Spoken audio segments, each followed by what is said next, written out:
Assalamualaikum warahmatullahi wabarakatuh. Bismillahirrahmanirrahim. Alhamdulillahi rabbil alamin. Wassalatu wassalamu ala asyrafil anbiya'i wal mursalin Sayyidina wa maulana Muhammadin wa ala alihi wa ashabihi ajma'in. Amma ba'du. Subhanaka la ilma lana illa ma'alamtana innaka antal alimul hakim. Amma ba'du. Qala al-musannifu rahimahullahu ta'ala. Bismillahirrahmanirrahim. Rubama afadaka, terkadang paring faedah sapa Allah ing sira fil lailil qabdi ing dalem bengine subuh, malam tastafidhu ma ing barang lam yastafidhu kang ora ngalap faedah sira ing ma. Orang ngalap faedah fi isyraqin naharil basti ing padange rinane bunga. La tadruna ora weruh sira kabeh ayyuhum utawi endi para waris iku aqrabu luwe parek laku marang sira kabeh apa ni naf'an manfaati. Terkadang Allah memberikan kepada kita faedah ilmu ma'rifat pada saat kesedihan, tahu yang dinamakan qobdu, takdir yang tidak enak, yang digambarkan seperti gelapnya malam.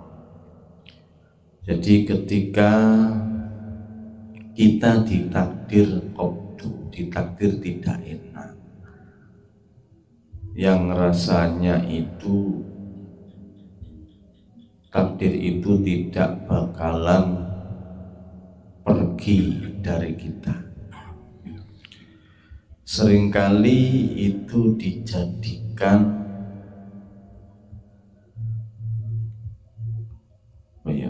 kurang kesemangatan, kurang mengambil faedah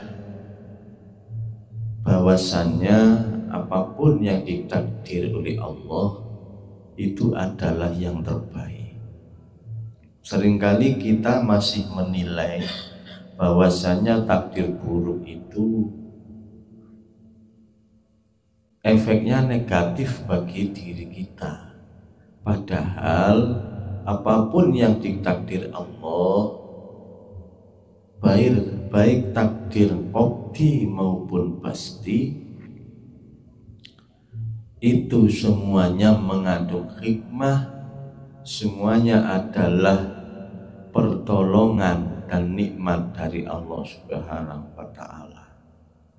Sebenarnya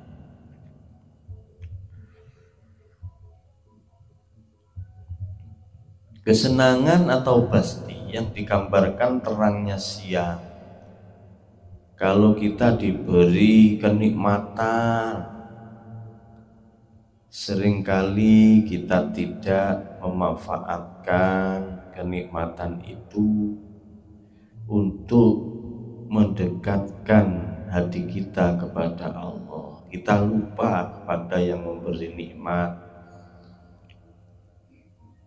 Ketika diberi takdir yang tidak enak, kita resah. Ini tanda bahwasanya hati kita itu belum bisa mengambil intisari dari apa yang ditakdirkan oleh Allah. Sebetulnya semuanya proses apapun itu seperti itu. Sekolah juga seperti itu, mulai dari TK, SD, sulit pelajarannya, tapi ketika dilalui hari demi hari, akhirnya naik ke kelas 2, kita jalani walaupun kadang kita harus dimarahin dulu, mau minta uang saku sama bapak. Terus kita berangkat ke sekolah yang akhirnya sampailah kita pada kelas 6. Sebetulnya di dalam proses apapun itu berlakunya seperti itu. Ya kadang gak enak sekolah, kadang dikebuk konco di sekolahan, kadang gak jawab PR dikebuk ning gurune. Sebetulnya takdir itu yang seperti itu tidak menghalangi seorang siswa tadi untuk berhenti sekolah, untuk dikebuk ke sekolah mutu. Akhirnya yang nggak bisa naik ke kelas 6. Begitupun juga dengan kehidupan di dunia ini, dikasih sakit, dikasih permasalahan, itu semuanya untuk memberikan PR terhadap kita, soal untuk supaya kita menggunakan fikir dan nurani kita untuk mengenal Allah lebih dalam lagi. Sebetulnya di situ pelajarannya. Tapi yang banyak manusia itu mempermasalahkan takdir qadhi dan pasti tersebut. Lek gak enak karepe gak gelem, lek enak tok gelem. Lah itu kebanyakan manusia. Akhirnya apa? Yang didahulukan itu kesenangan. Yang ndak seneng ndak mau, sing seneng-seneng tok. Itu. Akhirnya jiwanya ndak terdidik untuk bisa membiasakan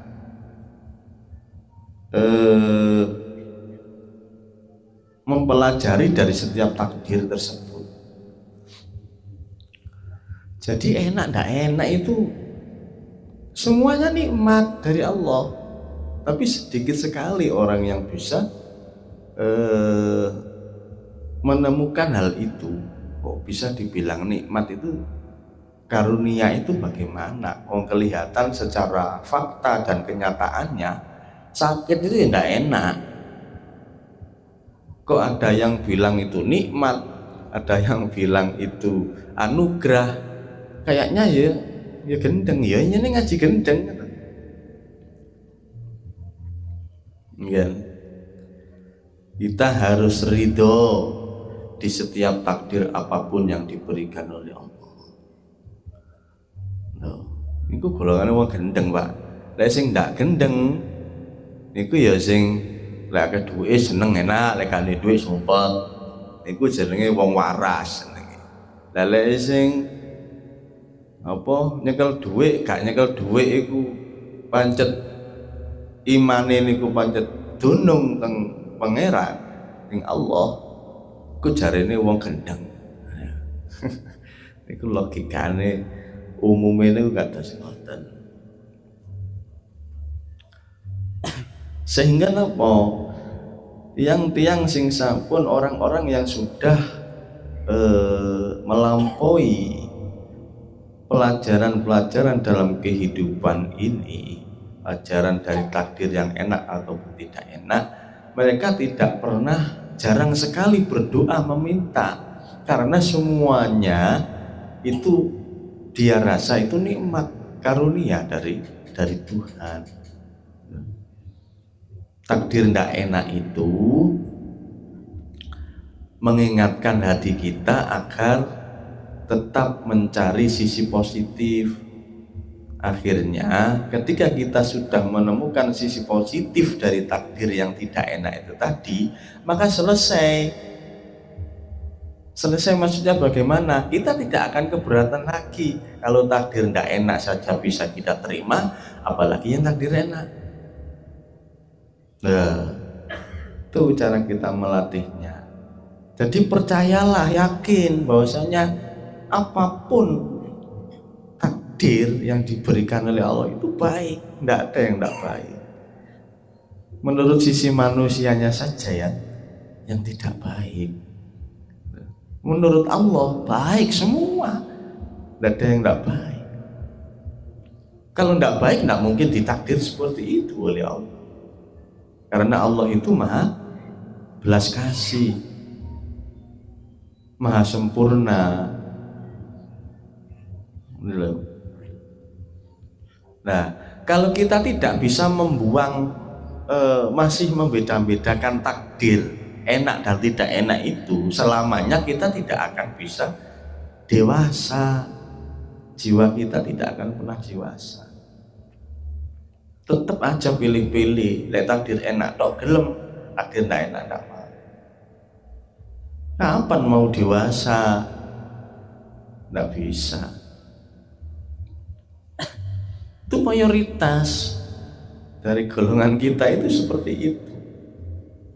Makanya Ibni Athaillah kitab Al-Hikam ini mengajak kita untuk menjadi orang yang lebih dewasa lagi di hadapan Allah. Ini tuwek pikire atine niku kersane tuwek. Akhirnya tambah tua tambah kedekatannya kepada Allah. Sajane wis cedek, Allah itu sudah dekat. Hidup ini loh selalu bersamai sampean terus, setiap detik setiap saat. Turu sampean ditunggoni, nguyuh ya ditunggoni. Coba lek nguyuh ditinggal keblak ning jeding ya, kurang piye cinta kasih rasa sayangi Allah kan makhluk nih gitu, kurang piye.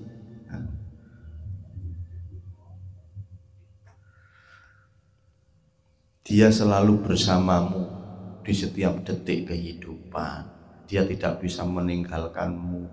Dia selalu setia denganmu setiap saat dan waktu. Bojo tinggal ya, anak urip niki sing paling setia.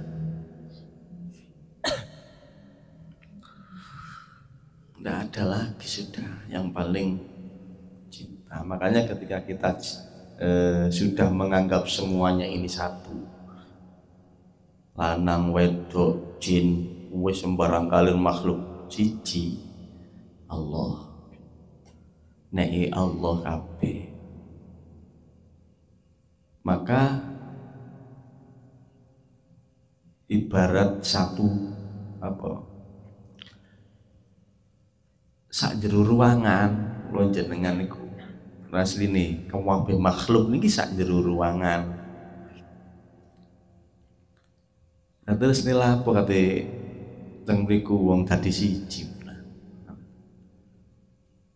Ketika sampean buka tutupi toples iku kepingin oleh ambekan, maka seluruhnya akan mendapatkan. Ini loh. Ketika kita mencintai orang lain itu pada hakikatnya kita mencintai diri kita sendiri. Betul. Ketika kita mencintai istri kita, itu pada hakikatnya kita mencintai diri kita sendiri. Allah mencintai zatnya sendiri sebetulnya. Makanya Rasulullah itu pernah bersabda, tidak sempurna iman seseorang sebelum dia mencintai orang lain seperti mencintai dirinya sendiri. Berarti orang yang keimanannya sempurna, dia mencintai orang lain karena dia telah melihat hakikat dari ketunggalan semuanya. Dia adalah aku juga adalah dia. Aku dan dia tiada terpisah. Muhammad Allah, Allah niki nyawa, Muhammad niki raga. Pendohirane Allah. Muhammad iku yo aku, jarene Allah. Iku pendohiranku.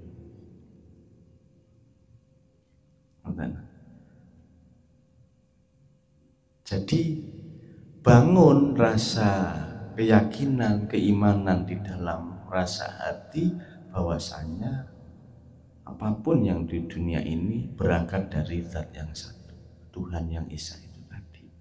Kita semuanya bagian dari satu kesatuan itu. Ketika kita mencintai orang lain secara itu hakikatnya, asli, hakikat itu asli nih. Kita telah mencintai diri kita sendiri. Allah mencintai zatnya sendiri. Jika kita bermusuhan dengan orang lain, memusuhi orang lain, pada hakikatnya kita memusuhi, benci dengan diri kita sendiri. Ketika kita sudah mencapai rasa itu, maka tiada lagi kejanggalan, tiada lagi persoalan di dunia ini. Semuanya wis ada.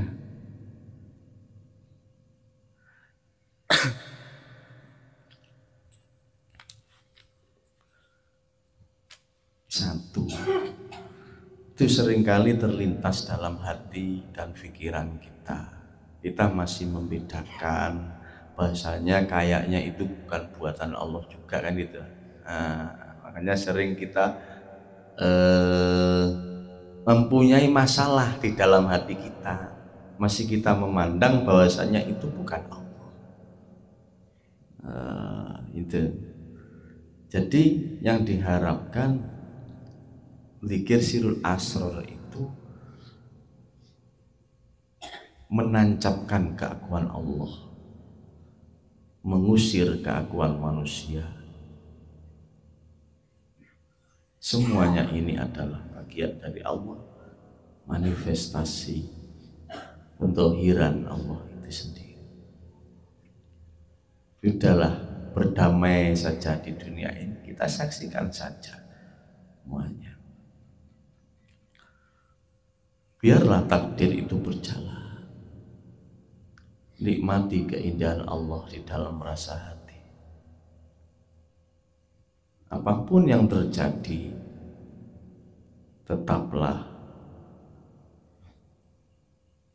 untuk selalu connect terhadap hidup. Sadar Allah, sadar bahwasanya hidup ini adalah Tuhan. Inilah bab untuk malam ini, yaitu manfaat al-qabdu dan al-basdu. Manfaat al-qabdu, takdir yang tidak enak, itu mendidik. Sebetulnya Allah itu ingin mendidik, mendewasakan jiwa kita, hati kita, supaya kembali, lekas kembali kepada Allah. Intinya kasih itu. Maksudnya kembali kepada Allah niku sadar, eling lek kabeh iki sing duwe Allah, sing obah iki kabeh iki ya Allah sing siji. Itu intinya Allah mentakdir, menciptakan takdir qabdu. Begitupun manfaat takdir al-basdu, takdir yang enak itu sebetulnya untuk meningkatkan juga, untuk apa ya, itu tadi, agar hati kita itu lekas kembali kepada Allah.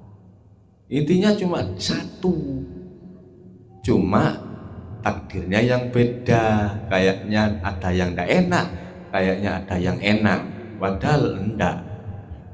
Intinya di dalam takdir tidak enak itu, bisakah kita bertemu Allah?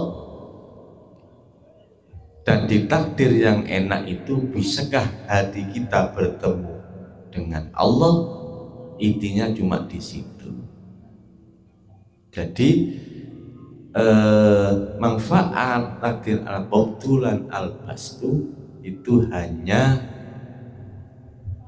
Allah ingin melihat sejauh mana kemakrifatan hati kita kepada Allah. Intinya cuma situ. Saya kira sudah bisa dipahami. Terus jangan kontaminasi atau terpengaruh dengan takdir enak atau tidak enak. Mantul lopo rugi, gak usah ya wis pokok dijalani. Rugi ya wis. Terus cara piye meneh? Terus gak melo gawe takdir kok. Nandur baku yang ngono mek ngecepno tok. Sing ngecepno ya pangeran dhewe. Sing nyukul ya pangeran dhewe. Baku ning ngluntung lha apa jare nyukulno. Kok napa muring-muring.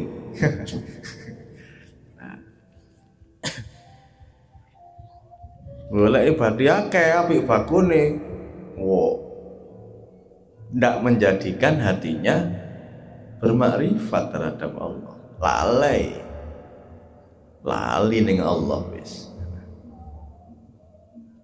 Bareng dikai rugi, lali pisan diseneni pangeran. Yo, ilinge nek endi malian?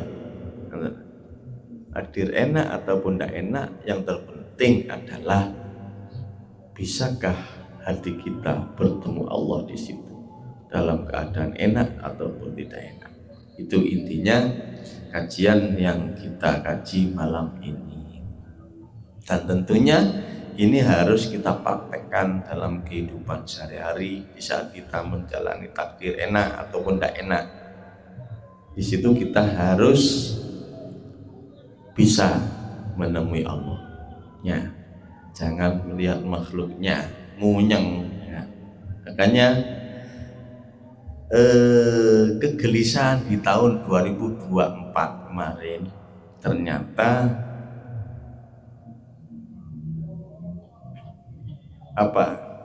Allah tahun kemarin kan saya sudah bilang siapkan tahun 2025 Allah ingin membuat takdir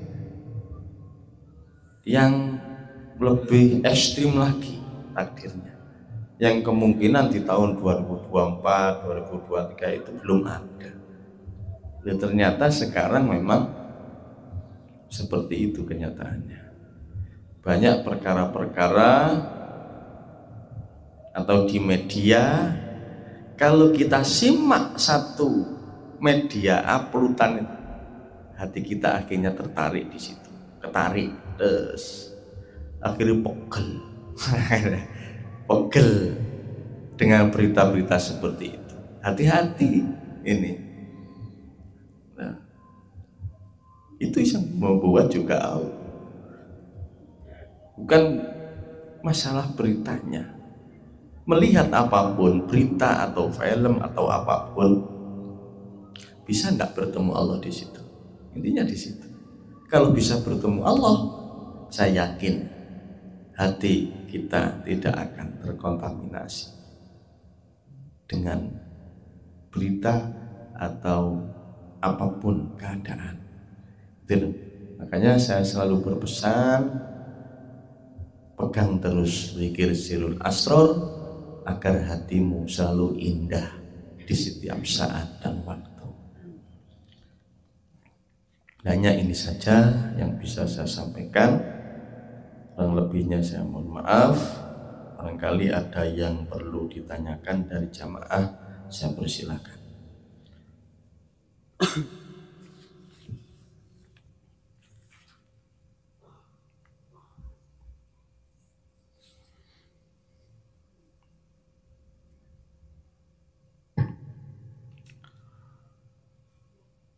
Wonten iki wonten surat.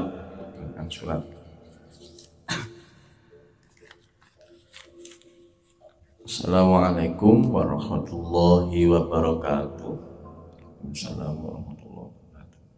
Pertanyaan pertama, bagaimana kenapa orang laki-laki tidak boleh memakai kalung emas?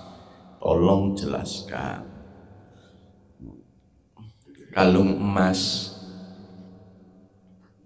Emas itu cocoknya buat laki-laki dalam hukum syariat ini. Hukum syariat.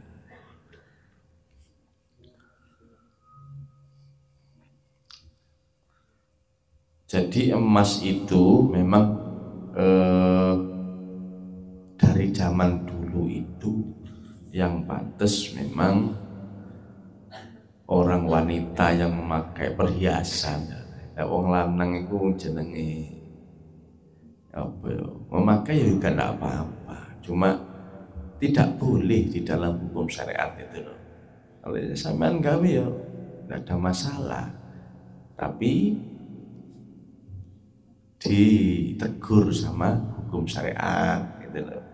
Nah, lebih baik ya mosok wong lanang kok kalungan bareng. Wong lanang lumrahe wong lanang loh. Kabeh wong lanang tak takoni wong lanang kalungan pantes ndak? Ya gak pate pantes ya. Ya lek pendekar ya. Halunge sikep. Ya. Ngono. Lek saiki kalungan. Ya kan orang perempuan juga seperti itu, terlalu berlebihan memakai kalung juga tidak diperbolehkan, tidak dianjurkan dalam hukum syariat. Berlebihan, bersombong-sombongan kayaknya kan, gelang 20 GKB, kalung 30 digawe kabeh. Ya ndak apa-apa wong kalung-kalunge dhewe, tapi kesannya itu kan menyombongkan diri, menunjukkan bahwasanya dia punya harta berlebih. Golek dirampok nangis gitu. Tapi dipamerno.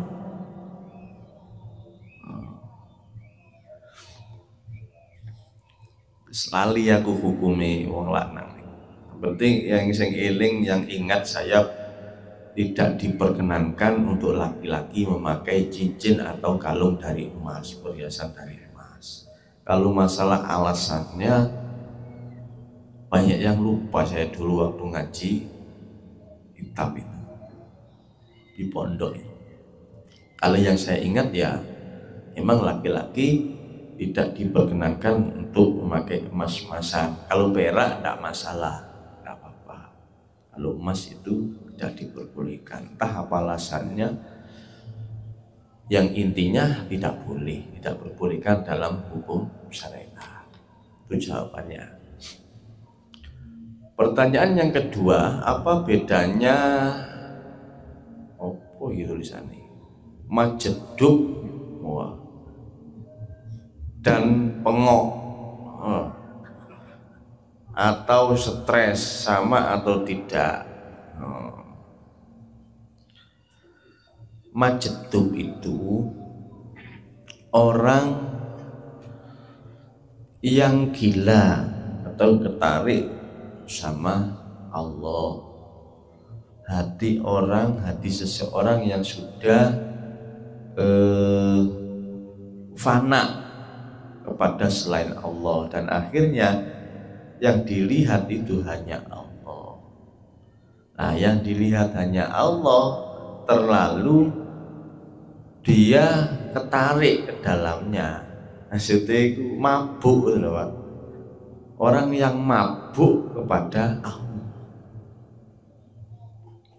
itu namanya orang majedub, sehingga dia lupa akan dirinya. Mabuk, jenenge mabuk wis lali ning awake. Mentem.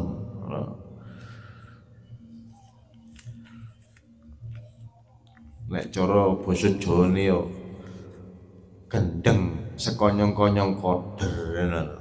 Dadi sampai lali ning awake dhewe, ndak ro awan, ndak ro bengi. Empu wis gak ro sembayang apa ndak isak subuh wis gak ro. Orang majedub. Jadi yang hanya ada dalam pikiran dan hatinya itu hanya Allah. Kalau orang wasilun itu akalnya masih nyambung, ditakoni sik meneh. Lek sing majedub mau gak bisa interaksi. Jawabannya selalu bermasalah, nyeleneh.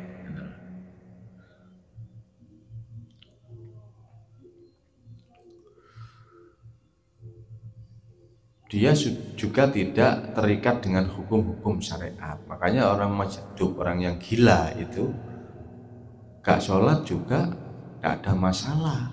Wong sholat itu, syarat sahnya sholat itu harus akalnya sehat. Nah kalau akalnya tidak sehat, berarti tidak masuk kategori orang yang diwajibkan untuk sholat, termasuk orang majdub, gila kepada Allah, gendeng, gampangane, gendeng ning pangeran. Lek pengok, apa pengok? Pengok ngahno, ngono. Oh, pengok itu ya ngahno, ngono latar rusuk gak disapu, ngono. Piring mari mangan gledak gak kalau ngorai. Udis uncal-uncalno ya enake gak kalem berseni.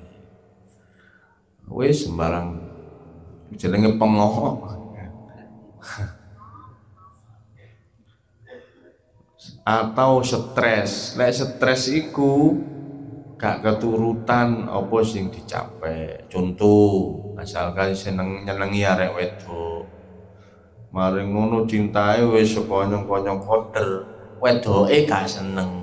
Gelem. Akhire gendeng sak karepe dhewe. Stres gitu. Ya. Jualan kresek. Ya. Itu lek stres. Kadang galungan omplong susu Indomil direnteng ke kalung. Nah, terus ngamuk-ngamuk tok. Iku ciri-cirine stres. Lek majedub mboten bahaya, lek majedub mboten bahayani. Sing bahayane wong stres. Dong kocok-kocok dibalangi. Lha iku kecara strese wis. Stres, itu stres nang pangeran ku. Stres pikirnya gak keturutan. Sama atau tidak sak jurusan pengok ambek stres. Pertama pengok dhisik suwe-suwe stres. Mesti pertanyaan ini majedub. Ya wis gak apa-apa. Ada lagi? Sabun. Bismillahirrahmanirrahim. Alhamdulillahirabbil alamin. Allahumma shalli wa sallim wa barik ala sayyidina Muhammad wa ala sayyidina Muhammad. Alhamdulillahirabbil alamin. Allahumma ja'alna wa auladana ya Allah min ahlil iman, min ahlil Islam, min ahlil ihsan, min ahli tuqa, min ahli istiqamah, min ahlil ilm, min ahlil Qur'an, min ahli istiqamah, min ahli dzikrika ya Allah, min ahli syuhudika ya Allah, min ahli ma'rifataka ya Allah. Rabbana zalamna anfusana wa illam taghfir lana wa tarhamna lanakunanna minal khasirin. Rabbana atina fid dunya hasanah wa fil akhirati hasanah wa qina adzabannar. Wa sallallahu ala sayyidina Muhammad wa ala alihi wa sahbihi wa baraka. Alhamdulillahi rabbil alamin. Sirrul Fatihah. A'udzu billahi minasyaitonir rajim. Bismillahirrahmanirrahim. Alhamdulillahi rabbil alamin. Ar-Rahmanir Rahim. Maliki yaumiddin. Iyyaka na'budu wa iyyaka nasta'in. Ihdinas siratal mustaqim.